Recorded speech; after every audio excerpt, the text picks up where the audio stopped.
Naospital ang 7 estudyante sa Iloilo kasunod ng kulog at kidlat malapit sa kanilang eskwelahan. Saksi si John Sala ng GMA Regional TV.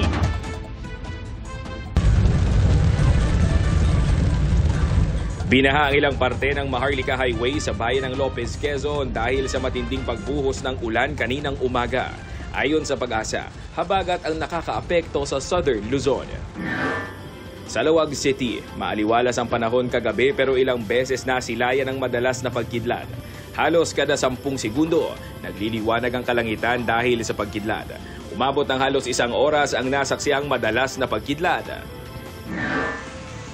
Ganyan din ang nasilayan sa Bontoc Mountain Province. Ang sunod-sunod na lightning strikes nagresulta ng magagandang different display of lights.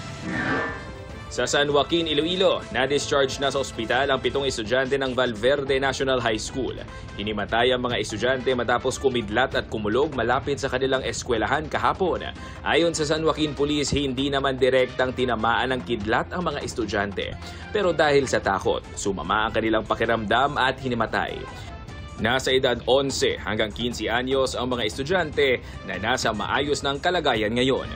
Para sa GMA Integrated News, ako si John Sala ng GMA Regional TV, ang inyong saksi. Mga kapuso, sama-sama tayong maging saksi. Mag-subscribe sa GMA Integrated News sa YouTube at para sa mga kapuso abroad, samahan niyo kami sa GMA Pinoy TV at sa www.gmanews.tv.